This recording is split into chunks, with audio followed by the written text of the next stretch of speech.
Okay, good afternoon. आज house property को wind up करते हैं। कुछ इंपॉर्टेंट इलस्ट्रेशंस में कुछ चीजें बताने वाली है वो, और इंपॉर्टेंट क्वेश्चंस को सिर्फ मार्क करवा रही हूँ आज। इलस्ट्रेशन नंबर 17 है, पेज 1.286 पे। इसके अंदर दिया हुआ है mister Seema Patri owns house property at Cochin. इसके 3 इंडिपेंडेंट यूनिट्स हैं, और पहला यूनिट ओन रेजिडेंस के लिए, दूसरा लेट आउट और थर्ड ओन बिजनेस के लिए। ऐसा क्वेश्चन हमने किया हुआ है। इसमें सिर्फ आपने क्या करना है, जो एमआरवी एफआरवी स्टैंडर्ड रेंट है उसको लेट आउट पोर्शन के लिए 1/3 करोगे, क्योंकि NAV of own self occupied भी निल होगा और ओन बिजनेस भी निल होगा। सिमिलरली जो interest on money borrowed for construction of property है, इसको भी डिवाइड बाय 3 करोगे, और म्यूनिसिपल टैक्सेस भी डिवाइड बाय 3 करके फिर इसकी मतलब डिडक्ट करोगे उसमें से।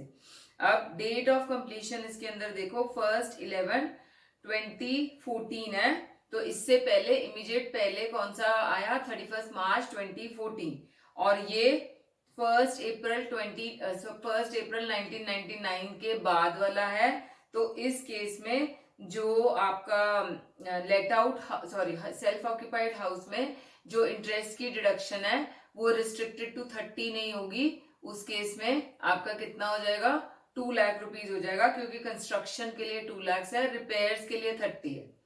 तो यहाँ पे आपने जो डिडक्शन सेल्फ ऑक्यूपाइड की इन्होंने दी होगी, यस, डिडक्शन जो सेल्फ ऑक्यूपाइड की दी हुई है वो 32,000 ही लेंगे, उसको 30,000 नहीं लेंगे। नेक्स्ट वाला क्वेश्चन तो सिंपल है, ये तो आप कर लोगे, इसमें कुछ बताने वाला है। हाँ, इसमें ना एक स्मॉल करेक्शन कर लेना, वैसे तो इररिलेवेंट है फिर भी बता रही हूं मैं। हाउस बी की कैलकुलेशन में ना इन्होंने जो actual rent receive after deducting unrealise rent दिया हुआ है ना, उसमें इन्होंने जो अनरियलाइज रेंट है, हमारे को क्वेश्चन में दिया हुआ है अनरियलाइज रेंट 35,000 का, तो इन्होंने गलती से 70,000 माइनस किया हुआ है। ये 30,000 माइनस करके आपका 3,85,000 आ जाएगा, और ये ही 3,85,000 आपका ARV हो जाएगा। अब इसमें से वेकेंसी यहाँ पे इन्होंने गलती से 1 मंथ की हुई है, आपने वेकेंसी 2 मंथ्स की कर लेनी है, क्योंकि क्वेश्चन में 2 मंथ्स का दिया हुआ है। तो 70,000 माइनस कर दोगे तो नेट फिर भी हमारा ग्रॉस एनुअल वैल्यू 3,15,000 ही आएगा। तो ये एक स्मॉल करेक्शन इसमें बस कर लेना, इन्होंने उल्टा पुल्टा किया हुआ है, जहां पे 2 मंथ्स करना था वहां 1 मंथ किया हुआ है, and so on. Okay, next question तो हो जाएगा, इसमें कुछ भी बताने वाला नहीं है। 20th भी हो जाएगा। 20th के 21st में आपका हाउस वॉज कंप्लीटेड ऑन 1 अप्रैल 2019। इससे पहले इमीडिएटली कौन सा हुआ, 31 मार्च 2019, और लेट आउट पीरियड 1 अप्रैल से 31 दिसंबर है, और सेल्फ ऑक्यूपाइड 1 जनवरी ऑनवर्ड्स है। तो हमने क्या करना होता है ऐसे केस में, जो रेंट होता है वो उतने पीरियड का ही लेना है जितनी देर का लेट आउट है, कंपेयर करने के लिए, और सेल्फ ऑक्यूपेशन का कोई भी बेनिफिट हम इसमें नहीं देते हैं। तो आपने रेंट इसमें 9 महीने का ही लेना है कंपेयर करने के लिए। देन इंटरेस्ट जो दिया हुआ है हमारे को ऑन लोन, उसमें जो इंटरेस्ट 1 अप्रैल 16 से 31 मार्च 2019 है, ये प्री कंस्ट्रक्शन का इंटरेस्ट है। इसको डिवाइड बाय 5 कर लोगे 45 को, तो 9,000 रुपीज आ जाएगा। ये माइनस करना है हमने इसमें से, और करंट ईयर का इंटरेस्ट तो हमें दिया ही हुआ है 15,000, वो माइनस हो जाएगा। बस इसमें और कुछ नहीं है बताने वाला।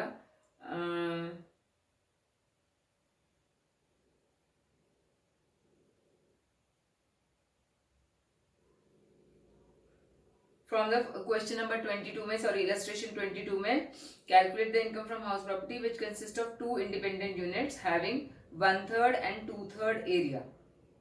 तो जो म्युनिसिपल वैल्यूएशन और फेयर रेंटल वैल्यू है उसको आपने 2/3 एरिया जो है वो ऑक्यूपाइड है, और म्युनिसिपल वैल्यूएशन जो 1/3 एरिया का होगा उसको हमने 96 divide by 3 and 84 divide by 3 करके कंपेयर करना है उसमें। और इसी को ऑक्यूपाई किया हुआ है, सेल्फ ऑक्यूपाई किया हुआ है 1 सितंबर ऑनवर्ड्स। तो कितने दिन सिर्फ लेट आउट था, अप्रैल मई जून जुलाई अगस्त, सिर्फ 5 महीने लेट आउट है। तो हमने सिर्फ 5 महीने का रेंट लेकर इसके अंदर इसको कंपेयर करना है। इन्होंने ऐसे ही किया हुआ होगा। लेट आउट पोर्शन जो है उसमें MRV 1/3 ले ली, एक्चुअल रेंट जो है वो रेंट हमें दिया हुआ है यस 7200 इंटू 5 करके 36,000 ये आ गया रेंट, और FRV इनको कंपेयर करके आ जाएगा। एंड 1/3 जो दिया हुआ है, जो 1/3 है पोर्शन इसका, उसको 5 मंथ्स नहीं करना है, उसको पूरा 1/3 ही लेना है। कंपेयर रेंट सिर्फ 5 महीने का कंपेयर करके करना है। देन नेक्स्ट इज आपका इलस्ट्रेशन 23 में Mr. Raghav owns a residential house property. It has two equal residential units, Unit 1 and Unit 2. Unit 1 self-occupied है by Raghav for his residential purpose. Okay, Unit 2 is let out. Rent being 6,000 per month. Rent of 2 months could not be recovered. इसका मतलब ये unrealised rent है। ये आप total rent में से ये माइनस करके 2 महीने का फिर इसको कंपेयर करोगे FRV और MRV से, और स्टैंडर्ड रेंट अगर दिया हुआ है तो। देन म्यूनिसिपल टैक्सेस हमें दिया हुआ है, स्टैंडर्ड रेंट यहाँ दिया हुआ है, फेयर रेंट भी दिया हुआ है। Municipal taxes impose 15%। अब यहाँ पे सिर्फ 15% ही दिया हुआ है, तो हम हमेशा म्यूनिसिपल टैक्सेस का परसेंटेज म्यूनिसिपल वैल्यूएशन पे लेते हैं, MRV पे इस पे आपने 15% कैलकुलेट कर लेना है। और कुछ है बताने वाला। Other expenses for the previous year repairs 800 है, इंश्योरेंस इतना है, ये तो हमने नहीं लेना है क्योंकि ये 30% में आ जाएगा। Interest on capital borrowed during 1998 है for construction of the property 63,000। तो अब 63,000 का हम हाफ करेंगे तो 3 2 6 3 1 3 21,000 रुपीज आएगा, लेकिन रिस्ट्रिक्टेड टू 30 है तो पूरा का पूरा 21 ही आ जाएगा इसमें, जो सेल्फ ऑक्यूपाइड वाला है।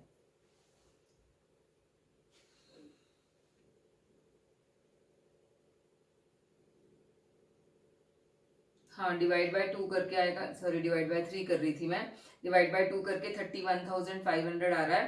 तो पूरे का पूरा 31,500 नहीं लेंगे, हम 30,000 लेंगे, क्योंकि ये 1998 में लिया हुआ है लोन। तो 1499 से पहले मैंने बोला था जो लोन लिया हुआ है उसमें रिस्ट्रिक्ट होता है सेल्फ ऑक्यूपाइड का 30,000 तक, तो यहाँ पे सिर्फ 30,000 आएगा। देन नेक्स्ट इलस्ट्रेशन है, mister Surendra Kumar owns a house at Delhi. During the previous year 1920 3/4 portion of the house is occupied for self residence for full year, 1/4 let out है from 1/4 to 31st December। Again इसमें भी कुछ portion जो है self occupied है, तो हमने सिर्फ 9 महीने का ही रेंट लेना है। म्यूनिसिपल वैल्यूएशन दी हुई है, फेयर रेंटल वैल्यू दी हुई है, expenses municipal taxes, fire insurance, repair, land revenue, ground rent, ये सब दिया हुआ है। Loan of 90,000 was taken on 1st April 2016 at the rate of 10% for construction of the house which was completed on 31st January 2017। अब इसके अंदर important चीज क्या है, 31st January 2017 को कंप्लीट हुआ है, इमीडिएटली उससे पहले कौन सा 31st मार्च आया, 31st मार्च 2016 आया, और लोन लिया हुआ है उसके बाद 1st April 16 को लिया है। डेट ऑफ कंप्लीशन 31st मार्च हमने, मतलब इमीडिएटली जो पहले 31st मार्च लेते हैं वो 31st मार्च 2016 है। तो इसका मतलब इस केस में कोई भी प्री कंस्ट्रक्शन इंटरेस्ट नहीं होगा। ये एक ही इलस्ट्रेशन ऐसी है, इसको इंपॉर्टेंट मार्क कर लो, जिसमें आपका इमीडिएटली डेट ऑफ कंप्लीशन से पहले जो 31st मार्च आता है, और उससे पहले जो जब हमने लोन लिया होता है उस 31st मार्च तक हम प्री कंस्ट्रक्शन पीरियड का इंटरेस्ट लेते हैं। लेकिन यहाँ पे 31st मार्च के बाद लिया हुआ है लोन, तो प्री कंस्ट्रक्शन पीरियड का कोई इंटरेस्ट इसके अंदर नहीं आएगा। नेक्स्ट क्वेश्चन में भी 27 में इलस्ट्रेशन में 2 घर हैं और दोनों कुछ कुछ पार्ट के लिए सेल्फ ऑक्यूपाइड है और कुछ कुछ पार्ट के लिए लेट आउट है, तो हमने इसको उतने ही पोर्शन का लेट आउट का मंथ को कंपेयर करना है रेंट को, मतलब FRV MRV से, और कोई बेनिफिट ऑफ सेल्फ ऑक्यूपेशन नहीं देना है। अब इसके अंदर एक जो लोन लिया हुआ है to construct house 2 is still outstanding, और लोन अगेन 1998 में दिया हुआ है, तो सेल्फ ऑक्यूपाइड हाउस के लिए हम वो वाला पोर्शन कितने का लेते हैं, अप टू 30,000 रुपीज ही उसको लेते हैं। लेकिन हमने इसके अंदर कोई भी सेल्फ ऑक्यूपेशन का बेनिफिट तो देना ही नहीं है, इसलिए कुछ फर्क नहीं पड़ेगा उससे। देन नेक्स्ट वाला जो है illustration number 26, Mr. Gopal is the owner of a house which consists of 3 independent units. Ground floor which is equal to 40% self occupied है, first floor भी 40% है वो let out है, and second floor which is equal to 20% is also let out। तो हमने जो fair rental value, municipal value, standard rent है वो 40 40 20 करके उसको डिवाइड कर देना है और फिर कंपेयर करना है तीनों को। फर्स्ट फ्लोर जो था वो वेकेंट रहा 2 महीने के लिए, तो ऑब्वियसली जब आप ERV निकाल लोगे उसमें से वेकेंसी माइनस करके फिर रेंट से कंपेयर करोगे तो आएगा। Gopal started the construction of the house in 2016, borrowed 7 lakhs 10% पे on 1st July 2016 for the completion of the house, and the house was finally completed on 15 July 2018। तो उससे पहले इमीडिएटली उससे पहले 31 मार्च कौन सा है, 31 मार्च 2018। तो बोरो कब किया है, 1 जुलाई 2016 से लेकर 31 मार्च 2018 तक आपने प्री कंस्ट्रक्शन पीरियड का इंटरेस्ट है। 1 जुलाई से 31 मार्च 2017 तक 9 महीने है और उसके बाद पूरा साल है। 1 ईयर और 9 मंथ्स का इंटरेस्ट टोटल निकाल के फिर उसको डिवाइड बाय 5 कर देंगे और फिर उसको 40 40 20 के बीच में रेशियो में हम डिवाइड करेंगे इसको। ओके, नेक्स्ट वाला है, नेक्स्ट इलस्ट्रेशन में देखो, mister Das of Kolkata submits the following particulars of his let out residential house, rent receive for the house as well as for various amenities. अब यहाँ पे ना हमारे को हाउस का रेंट अलग से दिया हुआ है, बाकी सारी फैसिलिटीज का रेंट मतलब चार्जेस अलग से दिया हुआ।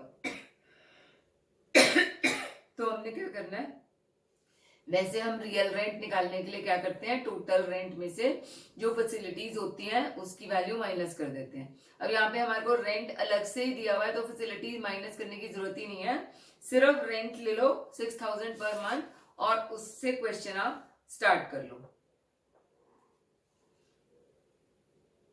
उसके बाद नीचे पैराग्राफ में दिया हुआ है, in 1415 a tenant defaulted in the payment of rent to the tune of 36,000, but Mr. Das could claim a deduction of 26,000 only in the previous year 1617.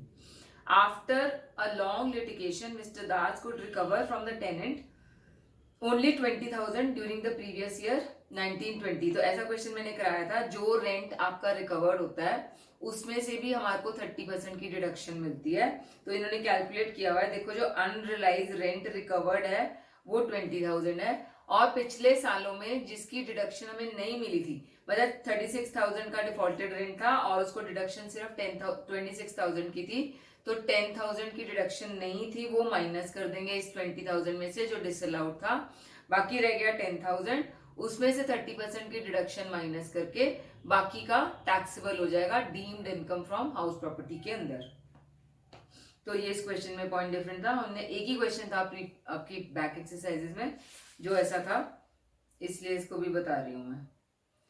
Next question बिल्कुल वही है कि आपका 9 महीने के लिए इंटरेस्ट है, 31 मार्च कंप्लीट हुआ है 30 नवंबर को, तो 31 मार्च 2018 को हमारा प्रीवियस हो गया 31 मार्च, और 1 जुलाई से लेकर 16 से 31 मार्च 2017 को 9 महीने हो गए और बाकी के 1 ईयर सॉरी, तो आपका 1 ईयर 9 मंथ्स का आपका इंटरेस्ट बनेगा। देन नेक्स्ट है आपका illustration number 29, Mr. X completed a house on 1st April jointly with his wife and invested 30 lakhs. Okay. House consists of 2 equal units. One unit is self-occupied by Mr. X and his family, and other unit owned by Mrs. X is let out at 10,000 per month. Municipal valuation of the house हमें दी हुई है, on which the municipality levies 10% tax and 2% of tax as surcharge. A loan of 6 lakhs was taken on 1st November at the rate of 12%, 9%, and calculate the income from house property. दो option हमें दी हुई हैं। अगर सारे का सारा capital mister x ने supply किया है and loan is also taken on his name, तो इस केस में आपने नॉर्मली जैसे हम कैलकुलेट करते हैं, आधा पोर्शन जो लेट आउट है उसकी वैल्यू कैलकुलेट कर ली, जो सेल्फ ऑक्यूपाइड है उसकी वैल्यू लेस कर दी नेगेटिव में जो आ रहा है, और जो लॉस है 3811 वो हाउस प्रॉपर्टी से आ गया लॉस उसका, और वो सेट ऑफ कर सकता है करंट ईयर में किसी और इनकम से। अगर सेकेंड ऑप्शन में क्या है, 50% of the capital is supplied by mister x and 50% by Mrs x and loan is taken jointly in the name in the same proportion as Mrs. X himself is the payer। तो इस case में हमने जो self occupied का house का loss है 40,050 rupees का, वो X का होगा, और जो इनकम होगी बाकी के हाफ की वो मिसेस वाई की होगी, क्योंकि क्वेश्चन में दिया हुआ है that other unit owned by Mrs x लिखा हुआ है। तो इस केस में इनकम मिसेस एक्स की हो जाएगी और लॉस जो होगा फर्स्ट वाले का वो मिस्टर वाई का हो जाएगा, क्योंकि मिस्टर वाई की वो वाली है पार्ट और मिसेस एक्स का सेकंड वाला पार्ट है। तो ये एक ही क्वेश्चन ऐसा है, इसको इंपॉर्टेंट मार्क कर लो। नेक्स्ट इलस्ट्रेशन तो हो जाएगी, आपको इसमें कुछ बताने वाला नहीं है, वैकेंसी है सिर्फ इसमें।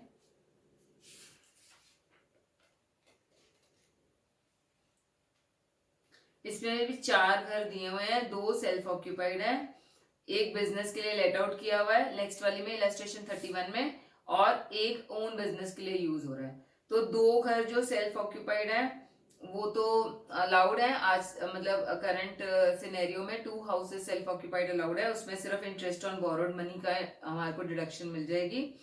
और जो हाउस 3 के लिए उन्होंने लोन भी लिया हुआ है, उसको 1 साल और 6 मंथ्स का लोन जो होगा वो प्री कंस्ट्रक्शन पीरियड का लोन होगा, 1 ईयर एंड 6 मंथ्स का लोन। तो डिवाइड बाय 5 करके वो कैलकुलेट करना है, इसमें भी कुछ बताने वाला नहीं है, सब कर सकते हो आप। देन मिस्टर एक्स 32 में mister X has 3 house properties which is used for his own residential purpose. तीनों ओन पर्पस के लिए find out the income from house property as tax expert. इसको भी इंपॉर्टेंट मार्क कर लो, ऐसा क्वेश्चन मैंने कराया भी था। आपने इसमें ऑप्शंस बनानी है, पहला और दूसरा अगर सेल्फ ऑक्यूपाइड है और थर्ड लेट आउट है, फिर पहला और तीसरा अगर सेल्फ ऑक्यूपाइड है सेकंड लेट आउट है, एंड सो ऑन। 3 ऑप्शंस इसके अंदर बनेगी, जिसमें लॉस सबसे ज्यादा हो रहा होगा वो वाली ऑप्शन हमने लेनी है, क्योंकि उस केस में हमारा रेंट इनकम जो है वो सबसे कम होगी।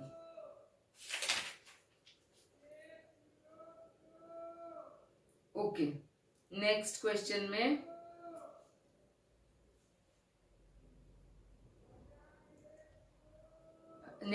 में सिर्फ बाकी सब तो आप कर लोगे, सिर्फ नीचे देखो दिया हुआ है repairs expenditure on the house was this much, actual expenditure of Naina वाला फॉर फैसिलिटीज प्रोवाइडेड, इतना दिया हुआ है हमारे को एक्सपेंडिचर, और वो कुछ चार्ज कर रहा है, अमाउंट कलेक्टेड, हाँ ऊपर सबसे ऊपर दिया हुआ है अमाउंट जो उसने कलेक्ट किया हुआ है फ्रॉम द टेनेंट 2000, 5000, 1000, 2500, ये सारा कुछ अदर सोर्सेज की इनकम में जाएगा।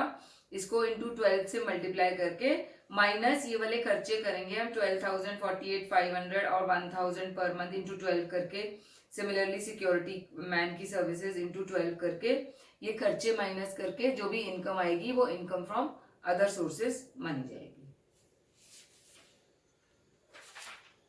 बस हमारा ये हाउस प्रॉपर्टी कंप्लीट हो जाता है। तो इलस्ट्रेशंस मैंने कौन कौन सी इंपॉर्टेंट बताई हैं आपको।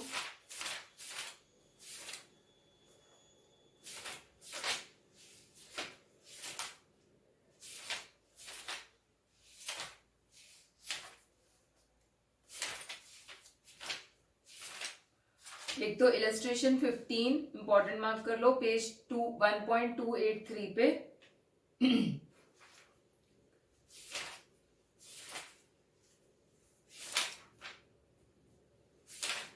Then illustration number 24,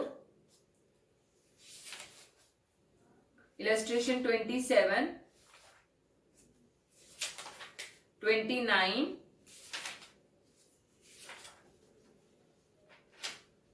32, and questions में आएगा क्वेश्चन नंबर 12, 13, 14, 15, 17, 20, 22, 23, 26, 27 और टेस्ट योर नॉलेज में question number 1 and question number 2, क्योंकि उसमें बिजनेस इनकम के अंदर भी हमने निकालना है। तो ये हमारा, इसके साथ हमारा हाउस प्रॉपर्टी कंप्लीट हो जाता है। अब नेक्स्ट हमने सेकेंड यूनिट का बिजनेस एंड प्रोफेशन स्टार्ट करेंगे। So we'll continue in the next class.